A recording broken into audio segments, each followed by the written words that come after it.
And welcome back to this next session, Informed Driving Choices Through Real-Time Information. I'm very excited about this one. Can't wait to watch it. Quick housekeeping note, if you're just joining us for this event, if you have any questions for our panelists and presenters, put that in the question and answer box, the Q&A box over there to the side, and our moderator, Brad Sant, will take a look and send them along accordingly.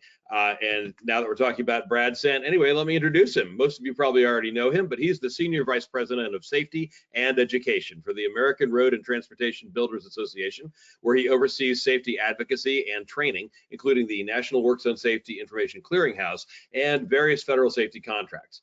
Previously, Brad worked for the International Association of Firefighters and the National Association of Building Trades Unions with the AFL-CIO. He's also served on the National Resource Center for OSHA training and as chairman of the board of the Safety Equipment Institute, which is a division of ASTM International. He graduated from Utah State University, earned a law degree from Georgetown University Law Center in Washington, D.C. Brad is also a certified safety professional. And with that note, I will turn him over right now to you. Thanks, Matt. And thank you all for joining us for this session, one that I have been looking forward to since we began organizing the conference. This session on informed driving choices, the real-time information, is getting us to where, for over 20 years, the industry has talked about is how we can better inform in real-time motorists and workers about the hazards when work zones are ahead.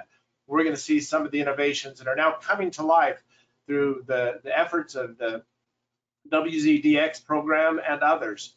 And so to talk about that, we have three very informed panelists. We're going to begin with Mike Higgins, who's the general manager of Concrete General Inc., a Gaithersburg, Maryland-based firm working throughout Maryland for MDOT, SHA, MDTA, and MTA. Those are different Maryland transportation divisions, and working on them in both new construction projects and system preservation, including the I-695 PTSU project. Mike has been involved in the construction industry for over 35 years in multiple states for DOTs, the Army Corps of Engineers, FHWA, county and local municipalities, and private sector clients on a variety of projects. Mike is actively involved in several state and national associations, including ARTBA, the Maryland Transportation Builders and Materials Association, and the Maryland AGC. He's got some great stories to tell us, and we're looking forward to hearing from him. He'll be followed by Tom Parps of Haas Alert.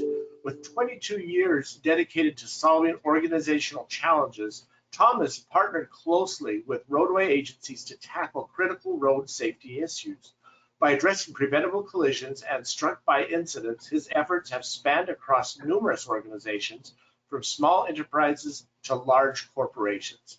Currently serving as Vice President of Sales, Tom is a road safety advocate and helps drive global adoption of Haas Alert Safety Cloud Advanced Warning digital alerting technology.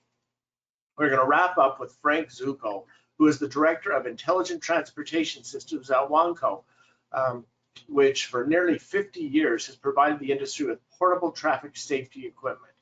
Wanco products include variable message signs, arrow boards, radar speed trailers, surveillance trailers, light towers, temporary roadway closure devices, generators, and more. All things that are now being tied in to these connected road systems. Frank holds a bachelor's degree in electrical engineering and a master's in organizational development. He served as a U.S. Navy pilot and executive consultant for Fortune 500 companies. So we're very lucky to have these presenters here with us today. Mike, let's get us started with Concrete General's perspective. Yeah, good afternoon, everyone, and thank you, Brad, for the kind introduction. I did want to just start back about a year and a half ago on March 22nd, 2023. That's a day that changed our company as we lost 5 Concrete General workers and a KCI employee who was working for SHA as inspector that day as a result of a driver entering one of our work zones. This crash happened on a Wednesday afternoon around 1 p.m. It was on our I-695 project on the Baltimore Beltway in Maryland. So we had the center lanes closed with temporary concrete barrier walls, just like a typical roadway work zone, and our workers were all behind this positive protection. So 2 drivers going in excess of over 100 miles an hour were weaving in and out of the traffic when they collided with each other and one of the vehicles entered into the work zone through a construction interest, missed hitting the temporary impact attenuator at the entrance, and plowed into the group of workers further down in the work area. So our project superintendent was killed that day, along with his son, who was a foreman for us. We had 2 brothers on the crew and another member of that same foreman's crew. So we lost over 100 years of experience just in a matter of seconds.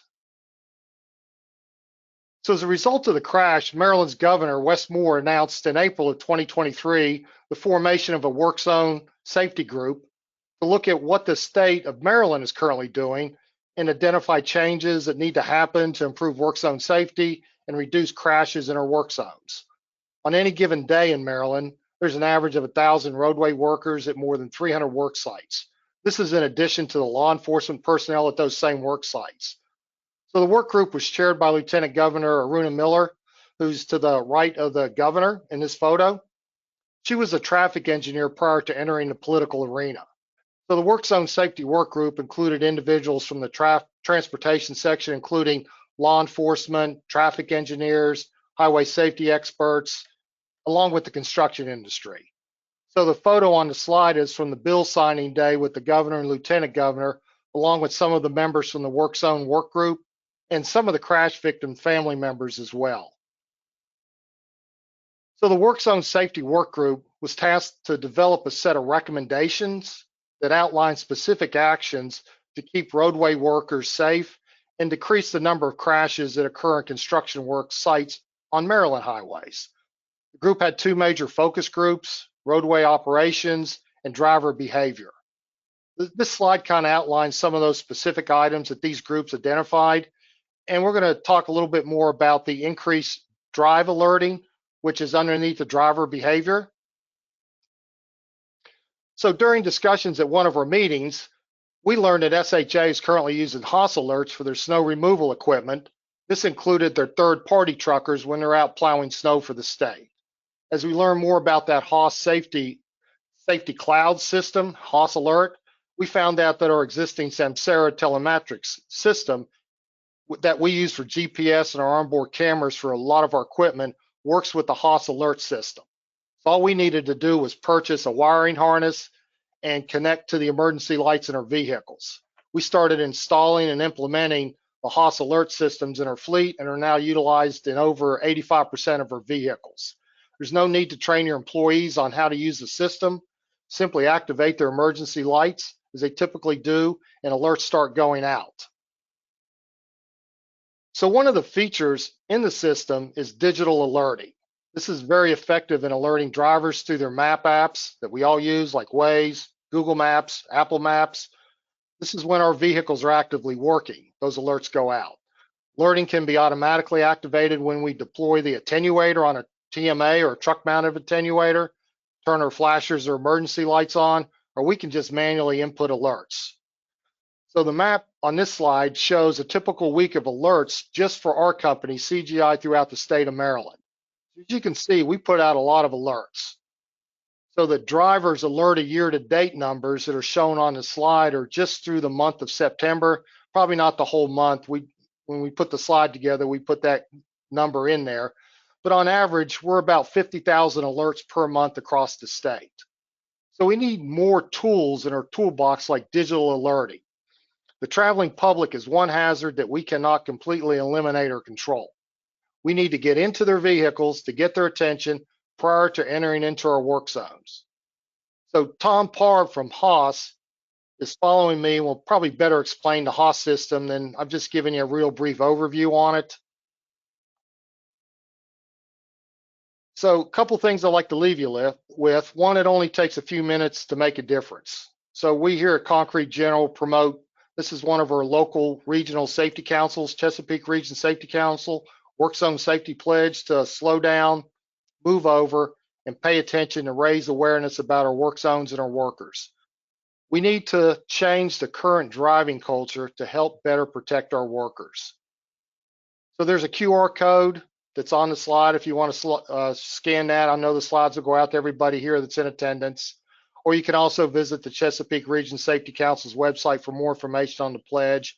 And I would challenge everyone in the meeting today to get 10 others to sign the pledge, and ask each of those folks to get 10 additional folks to do the pledge as well. We need to do better on what we can do to protect our workers in our work zones. So thank you for listening to me today, and I'll turn the presentation over to Tom from Haas. Thank you very much, Mike. Appreciate everything. First, let me just apologize for my voice. I literally just got home 45 minutes ago from a 5-day road trip conference talking about safety. So, yeah, again, Mike, I really appreciate the kind words. When I heard about the tragedy, when, CGI reached out to us, it was really a partnership. How can we partner together to be safer? There was no sale to be had. It was, can we help get you that additional tool in the tool belt that's going to make your employees safer, your business safer, and all the communities that experience you on the roadway safer. So it's been a wonderful partnership to date. Looking forward to many, many, many years to come, getting everyone home safer to their family. So what we're going to talk about is really in kind of two parts. I want to share some information that I think is very, very, very important into why, if you look at the studies that are out there, you look at the conferences that are out there, you think about this virtual conference where we talk about work zone safety and work zone management, we keep talking about a lot of the same things of people aren't paying attention to us. They need to slow down. They need to move over. And, it's for very good reason that we keep talking about this, because the large majority of motorists on the roadway today are comfortable and confident that they know what the slow down, move over laws mean and what they are. Remember, everybody is a great driver on the roadway.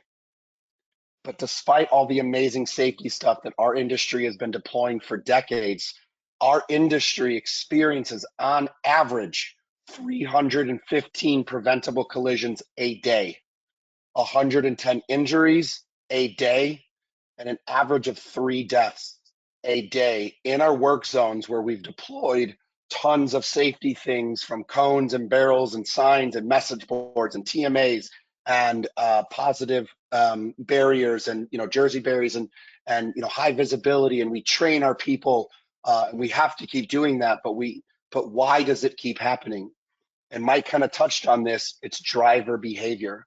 Oftentimes, when drivers are experiencing us in real time, they're going past us, often at 60, 70 miles an hour on a highway or an interstate, maybe 45, 50, 60 miles an hour on a rural road, 25 to 35 miles an hour on a city street, 10 to 20 miles an hour on a residential street.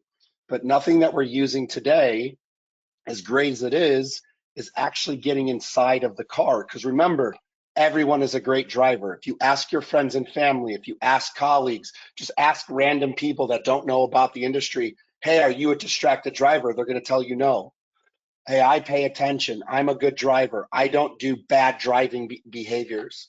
But if you think about it differently and you start to ask people, do you multitask? Probably many of the folks that are listening on here, I know I've been guilty of it before as well.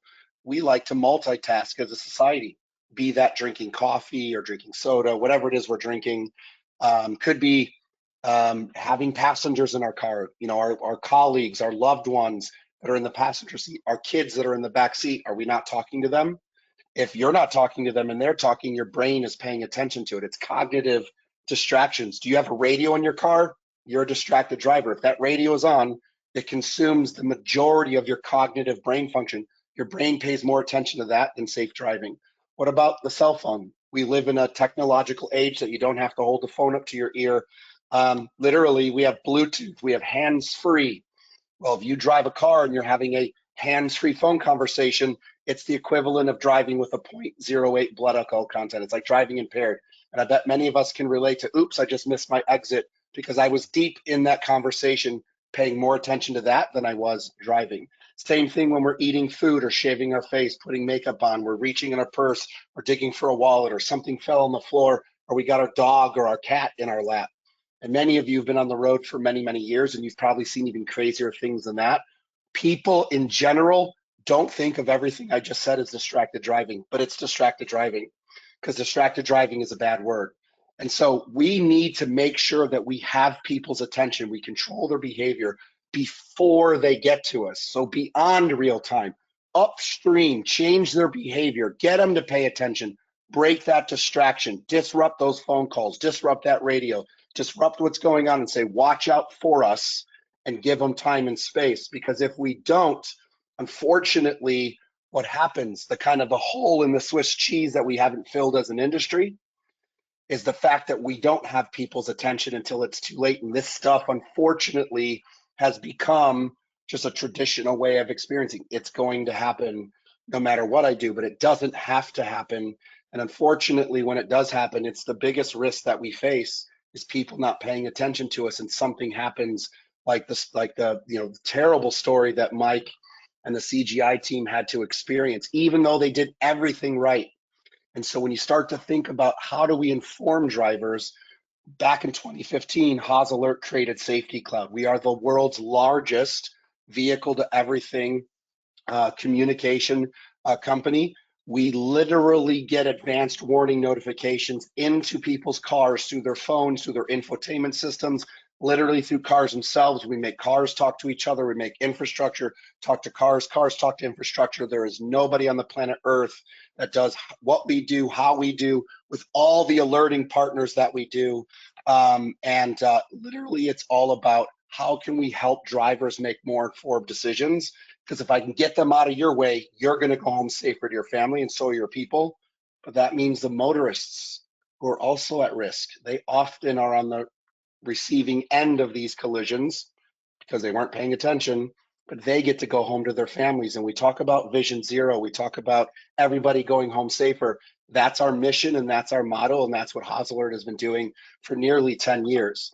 And so when we talk about advanced notifications, we are actually getting things into people's vehicles through the common everyday stuff that they use. So remember, whether you use Waze or not, 150 million people today are.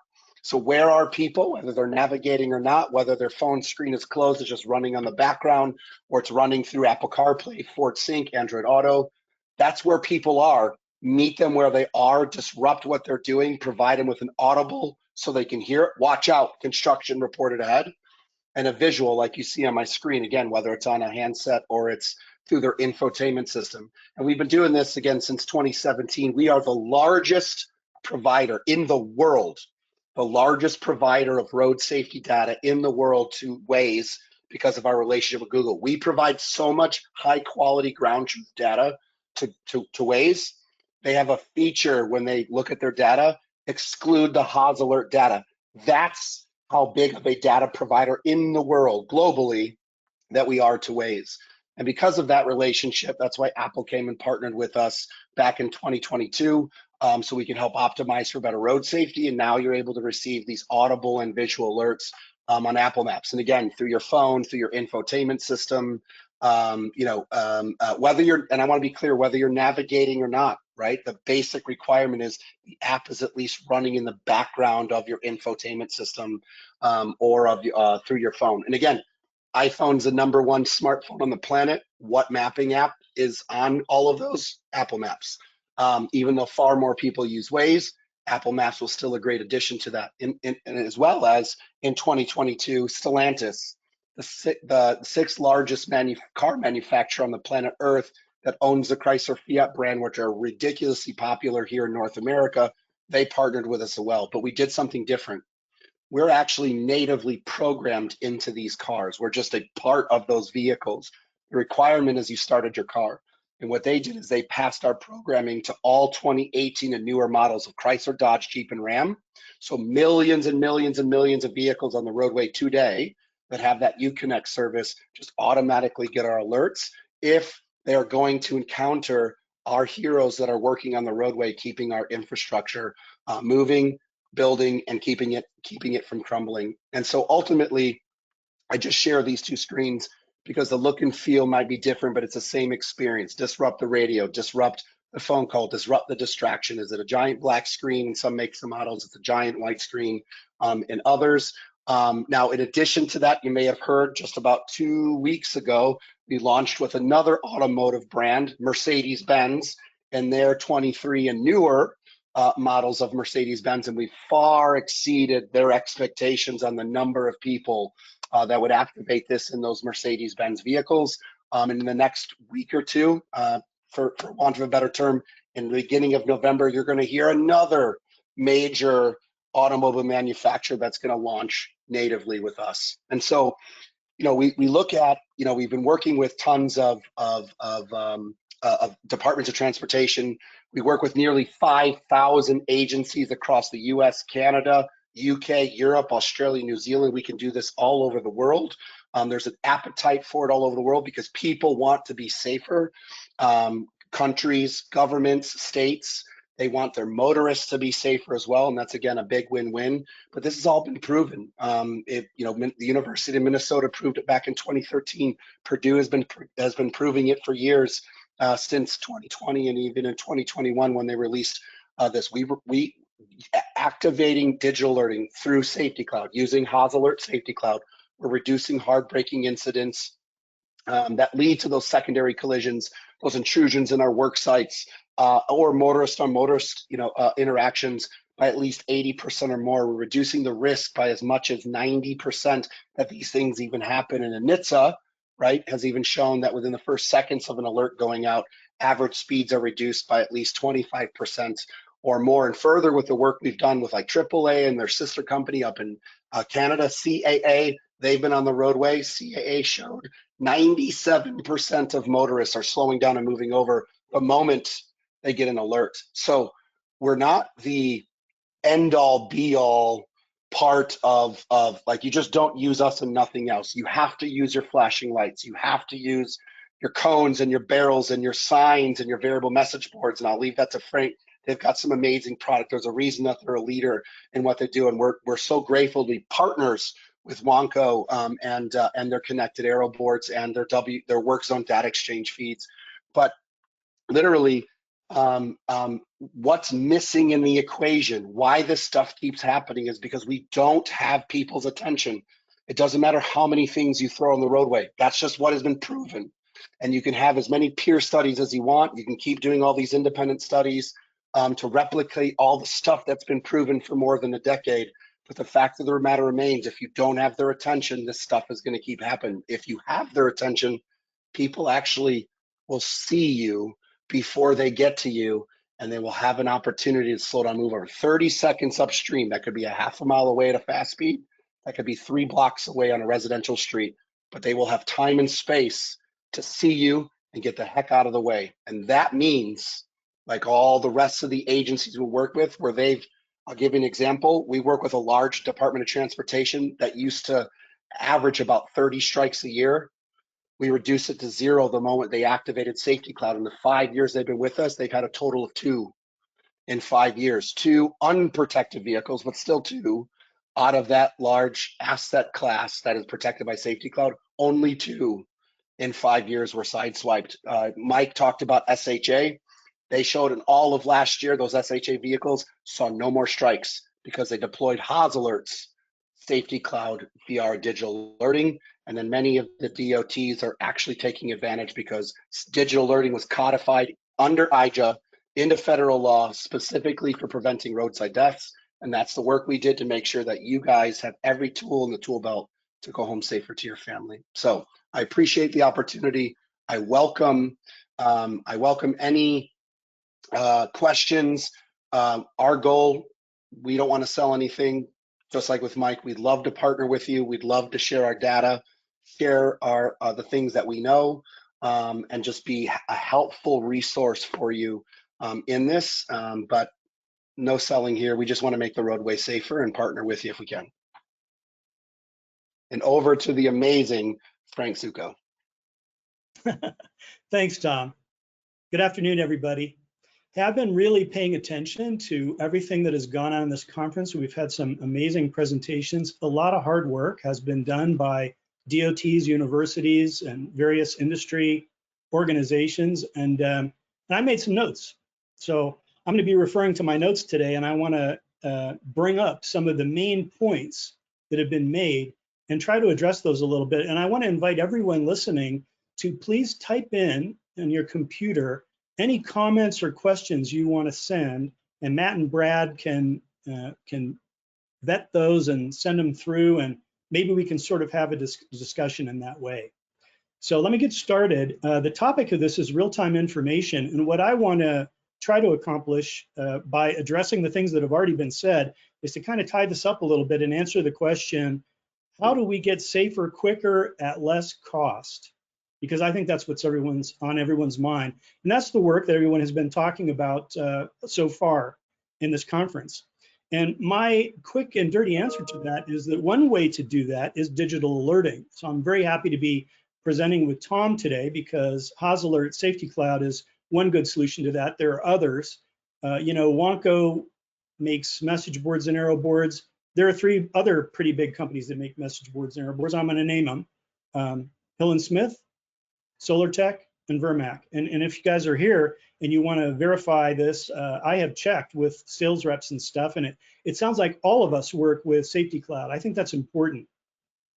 At my company, this is already happening. Digital alerting is integration. It's the integration that everyone in the last 2 days has been talking about, wanting to have happen quicker and figuring out ways to do that. I think digital alerting companies are the ones that are doing that. And Safety Cloud, in my understanding, has 5,000 organizations that they have already integrated.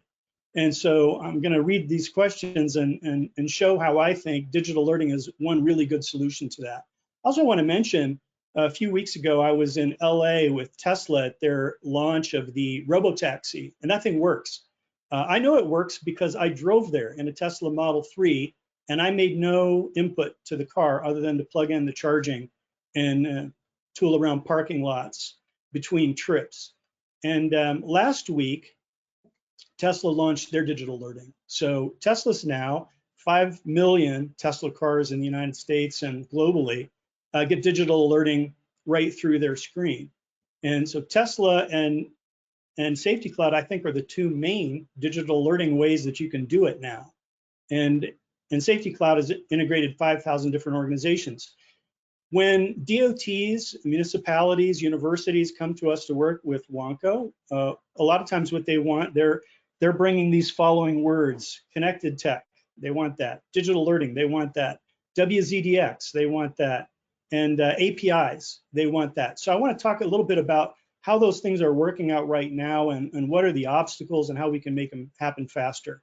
And the bottom line is, I think that it doesn't make sense for DOTs and municipalities to pay Wanko to manage servers. And if you want to work with Wanko and our arrow boards and message boards, well, you're also going to have to work with all the other companies that do that, all the companies that make message boards and arrow boards other than Wanko. And that's a lot of overhead for you, a lot of cost for you to do all that negotiation.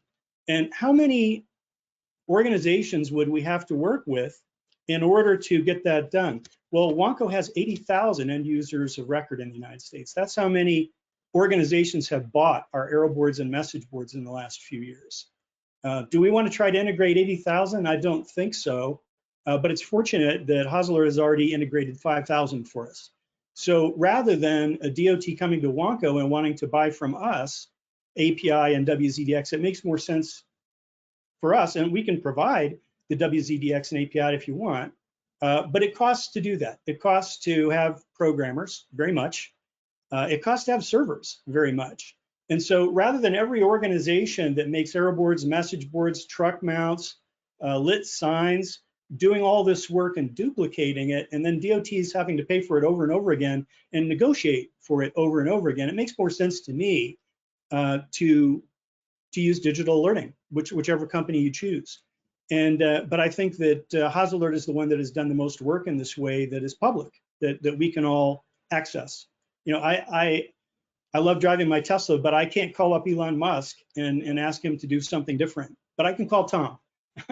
So I think for most of us, HosAlert is one good solution to do this. And let me read some of the things that have been said previously in the meeting. I was listening to all the DOT guys, Chris Brooks, Dan Sprengler, Neil Boudreau, and all the others, universities, Melissa Finley from TTI, Darcy from Purdue, the guys from University of Iowa. And here are some of the things that were brought up. Neil said, we need better standardization. We had to learn too many different systems. Well, and if Neil wants to work with Wanko and Vermac and SolarTech and Hill & Smith, he still has lots of different systems to work with. And that's just for message boards and arrow boards. And think of all the other things that Neil has to integrate into his system. So I think that for digital alerting, there's a one-stop shopping here, and that's Tom's organization. Neil also said he's excited to get data directly into the vehicle, not through phones. We all know that people looking at their phones are less safe when they're driving. Cars can speak to you. They can speak messages that HosAlert sends, or they can show them on a bigger screen. It's not as distracting and is mounted in a fixed way. So I think it's a lot safer to do that through digital alerting. Several people, Chris, Dan Sprengler, said that we need to get multiple data sources. Well, 5,000 different large organizations that HosAlert and other digital alerters have negotiated with, they've already done that work. Why should we do it again? And Dan said you need to get a university partner to help with a connected vehicle and ITS integration because it's hard. Whoever wants to get all this information into one place has to have servers. You have to hire developers. It's very hard to even get developers right now, ones that can do this work and make it flow well, and they're very costly. And so I just think that, you know, I started a company in 2006 with some engineer friends of mine, and we needed to use mapping apps. And at that time, there were a lot of different mapping apps, and none of them had all the stuff. None of them were very good until Google Maps came around. We were using some other apps, and we were having a lot of trouble with it. And if we took a poll right now on what mapping apps the DOTs and the municipals that are here today were using, I think probably everyone would raise their hand that they're using Google Maps or Apple Maps or TomTom. Most of the companies that I was working with in 2006 are gone. And I think that's what's going to happen with integration and digital alerting as well, is that we're going to find a lot of people are out there in the market trying to make deals, but there are a few companies that have already done the work. And they're probably going to get the majority of the traffic. And so it's time for us to make a decision because this is happening. My colleague, Jeff Oak, drives a Jeep. When he gets in it, he looks at his screen and he gets digital alerting from HosAlert. I drive a Tesla, and Tesla sends me digital alerting. That's just two people, but it represents millions of people who are already getting digital alerts in their car. And so all of the governments, and there are many, you know, in Texas, there are 254 municipalities that I work with. All of the governments are going to end up needing to use one of these services. And it just doesn't seem realistic to me to pay Wanco and all of the other companies separately and negotiate with them separately to put all this information in one place. So I think what's going to happen is that we're going to end up with a situation like we have in mapping, where there's Google Maps, Apple Maps, TomTom, and a few others. And so it's time to start making decisions and get this happening. So that's all I have. And I want to see if anyone wants to add any comments or questions. So Tom and Frank, thank you so much. A question that's come in here: how can a DOT receive data from devices if it is required as part of a specification? Would an agency have to pay for it separate from the cost paid to the contractors? Tom, do you want to take that, or do you want me to give it a try? Sorry, I forgot it was muted. Go ahead, Frank. Is that specific to the work zone data exchange? I believe so. Go ahead, Frank. You lead, and then I can add in some context too. Yeah, and if there are any other companies here that do this work that want to type in an answer, then Brad or Matt can say that so that everyone can hear it. But the issue we're having at Wanco is that the world has shifted. The world has changed quite quickly. When we first started talking to HosAlert and Icon and the other digital alerting companies, I think HosAlert at that time had 500 or maybe 1,000 organizations that they had integrated. And then a year later, it was 3,000, and today it's 5,000. So the world has shifted, and it makes more sense to provide, rather than Wanco and all the companies that do the same thing that we do, we have our own software, we have our own developers, we have our own servers. Wanco's program is called Fleet Manager, you know, and you can get Fleet Manager, or you can get an API from Fleet Manager and take that data and put it into your system. But if we're going to be doing separate integrations for every project, that gets very expensive. And so what I think most manufacturers are trying to do is make it so that we have one clearinghouse for all the data and get the contract negotiated with that place. And for Wanko, we think Consular is the best choice for us and for our customers to do that.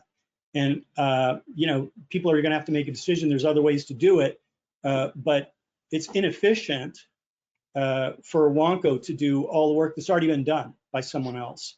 And if we do it, then it has to be paid for. And some DOTs are doing that by putting it in the project and having the contractor pay Wanko, and then Wanko takes care of it. And others, I think, maybe a whole DOT could contract with a digital alerting provider or an integrator and have it all done externally. I don't know if that answers the question or not. Tom, you want to add? Yeah, and I think, Frank, to your point, in the work that we've done, and this is even like for Michael, when his equipment is out there and we're using, through their Samsara, one of the key things for our alerting partners who's receiving that data that is then pushing it out to the public, we're considered 100% ground truth trusted source. So they want it coming from someone like us. It doesn't have to be us if there's other trusted sources. I'm not aware, but again, if anyone else is, totally all good. And it's that trusted 100% ground truth. Often what we find in the Works on Data Exchange, like Frank had said, because there's so many different sources, it's you kind of get garbage in, garbage out. And so what really makes sense is it vetted, verified, 100% ground truth information? And that's kind of what, as Frank mentioned in our partnership, where we're able to provide back to the DOT, that we're also being vetted and verified, going back to the Googles, the Apples, and the car manufacturers of the world. All right, we have another question coming in. It's often said that it takes 20 years for a vehicle fleet to turn over. Everything going via phone, is there a way to retrofit older vehicles to provide alerts through the vehicle radio? Tom, you want to take that one? Yes. So if I just want to make sure I'm understanding the question right. So it wouldn't be a work zone, a construction traffic. It wouldn't be the organization sending the alerts. It's the people in a car receiving the alerts. Is that correct? I think that's it. How do people in the cars with older cars that don't have this new technology, if we're not using phones, is there a way to get it in there to be retrofitted? That's how I'm reading. So, yeah, okay. So just want to make sure I understood it right. So to our knowledge, no. As you start to think about, I think it was maybe 2014, 15, we started really seeing massive infotainment systems. I have a 2015 Ford Explorer. It's my baby. I love it to death. Own it outright and have very low miles on it, but I have the first version of Ford Sync in it, so I can't use Apple CarPlay. I can't use Ford Sync or anything like that, but this is with me. And quite frankly, you'll find that those people that have a really old car and don't want to turn over a vehicle, the average person in America exchanges their vehicle every 2 years. That's why most people are upside down in their vehicles, 2 to 3 years. They don't hold on to them for the lifetime. So for those vehicles that are older, where there's not an Apple CarPlay, there's not an Android Auto, there's not a Ford Sync, it's not one of the brands, that it's a connected version of that brand, like the Stellantis, Mercedes-Benz, or this, I wish I could tell you, but I can't, but this other very popular auto brand that we're launching with. So in those cases, they're just going to get it through this. So even though they may drive an old phone, or pardon me, an old car, more than likely they probably have the latest and greatest smartphone. Android, Apple, doesn't matter, and they'll be able to receive it that way. So we know, and this goes for anybody that does like advanced warning stuff, you're never going to be able, it doesn't matter how many brands you're with, it doesn't matter how many mapping systems you're with, you're never going to alert 100% of everybody, no matter how hard we try.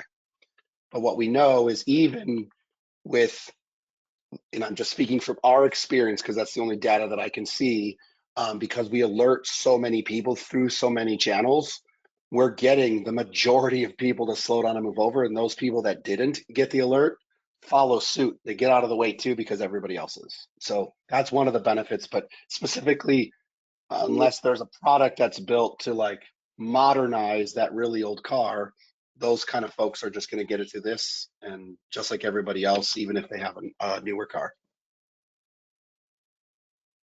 Okay, next question that comes in. We're starting to come in pretty good now. Since Iowa does not pay for the data directly, the contractor bears the cost of the data, and that cost is reflected in various bid items. The overall cost for the connected aero boards was less than $2 per day per device. So that's just a comment, comes in from Dan Spreglinger.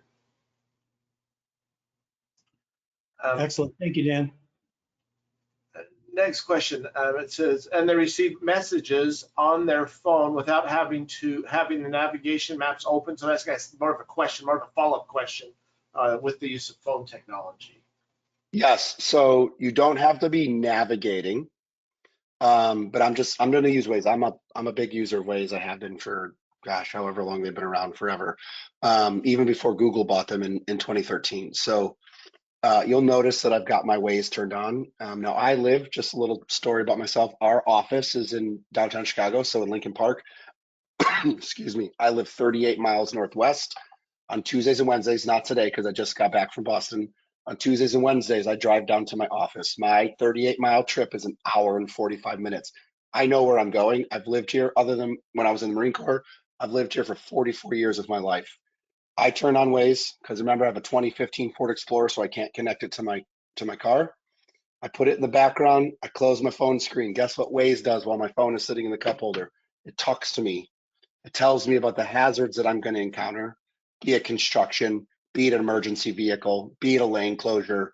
What's the hazard that I'm going to encounter in the next 30 seconds? My phone talks to me. The basic requirement through an app on your phone is that the mapping app is at least running in the background. Same thing if I just don't use Apple Maps. That's just my personal preference. I prefer Waze.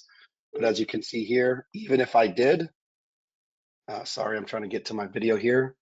It's in drive mode. I don't have to navigate. It's running in the background and Apple will talk to me. So I may not visually see alerts, but I would hear it. And that's just like the hearing impaired community who really uses this. They're never going to hear anything. So visual cues is extremely important for that vulnerable, motoring group that's on the roadway. So we're able to reach them because digital alerting, whoever you get it from, should provide an audible and a visual. So this way, some people can hear it, not see it, not hear it. But most folks are going to hear it and see it. So I hope that answers the question.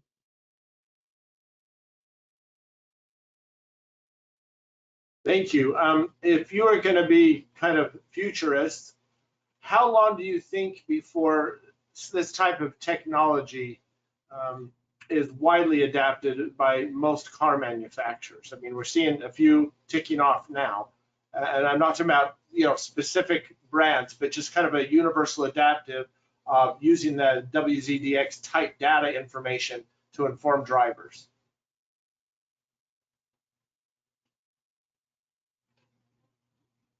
Dom, you want to try? I don't think I understand the question.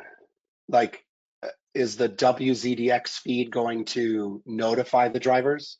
Yeah, just how long before you think more auto manufacturers, it'll be more of a universal thing, just kind of an accepted protocol? It means digital alerting? Yes. Got it. Okay, good question. Okay, so I just want to make sure I understand. So great question. So the challenge with automakers, nobody wants to be the first. Stellantis was, and they did it by proxy of a hearing impaired employee was almost killed by a responding fire truck. And the thought was, how could I have been warned of that?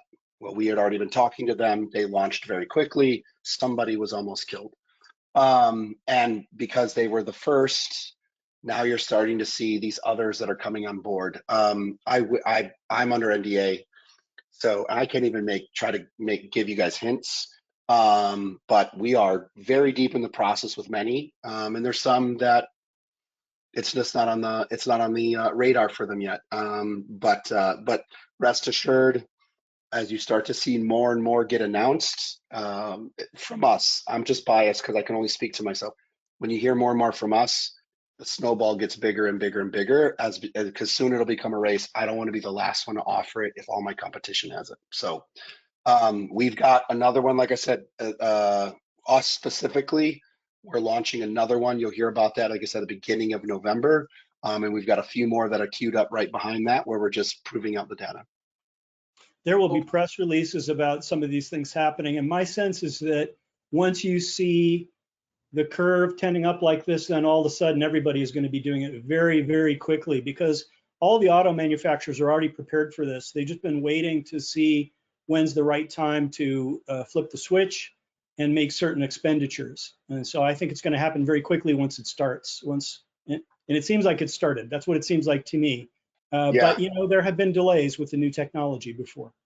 Yeah, and the car companies are paying attention to the consumers out there, because we get feeds of like all the Jeep and Chrysler Fiat. They're always, oh my God, I saw this alert. Oh my gosh, this is so great. We have those people calling us and saying, why doesn't my fire department have this? Why doesn't my police agency? Why doesn't the people doing the construction in my areas? Like, we get that from these people that are out there in the road saying, I want you guys to have this, telling us to call them, to where we've even seen some of the dealerships buying it for some of the roadwork companies that are out there, just paying out of their pocket because they want their communities to be safer. So like Frank said, it's heating up. There's more people talking about it, and before you know it, you know, I think everybody will have it. But you know, these are billion-dollar companies. They kind of do whatever they want to do whenever they want to do it. Sure. All right, we have time for one last question, and that is how does the real-time information get relayed into the system? How does that work? Yeah, so I'm gonna use Mike in CGI. So in the we are activated. So his digital alerting is activated through his Samsara equipment, and the lights get activated. So his Samsara telematics, or in many of our instances, we provide a little black box. Just, and I think some our competition does the same thing. So I think Icon has a box as well. But when the that box or Mike's CGI Samsara is constantly communicating to Safety Cloud, we're getting data in near real time. So when the lights go on, it tells us turn on Safety Cloud. And the moment that happens, we start instantly relaying that information to our alerting partners. Waze is picking it up every 30 seconds. Sometimes it's faster, but the longest delay could be 30 seconds.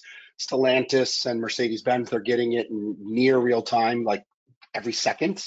And then Apple Maps, their backend is a little bit slower, so they're getting it from us in real time, but they're publishing it within 3 to 7 minutes, and that's on them. We don't know how to fix that, but we're working diligently with them, so it could be a little bit more in real time. So that's the ground truth of it. Where is that thing within a couple feet? Is it moving? Is it stopped? In CGI's case, like their attenuators, some of them alert while they're moving and while they're stopped, some only when it's stopped. But because of that connection, our devices or yours, we're getting that information real time, and we're passing that in real time. And then all our partners know where everybody is upstream, and can they encounter you? Are they on the right side of the road? Can they encounter you? Are they a danger to hitting you or worse? Yes.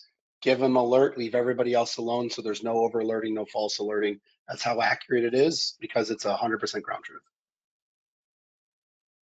Wonderful. Well, this has been a wonderful session. I would like to hear from Mike as kind of an end user, and just quickly how effective he thinks this has been for his company, and then we'll kind of wrap up with that comment and go to Matt. Well, thanks, Brad. Yeah, I think overall we're seeing some small changes. However, we're not seeing the changes in the driver behavior. So I think most of the folks here, Tom, Frank, we all kind of touched upon that. That's the big root of what we're having to work on, is what we can do to change driver behavior. This is only just a small piece of it. So I think everything that we apply right now is going to push forward with changing that driver behavior sooner. So little steps, maybe. I don't think there's one cure-all here. So we think it's helpful. The number of alerts to go out, and we don't do this, so you could just go list yourself as a police, a state trooper, and saying you're parked on the side of the road, and that slows people down, you know, even more so than a construction piece of equipment. So it's very helpful for just alerting the drivers.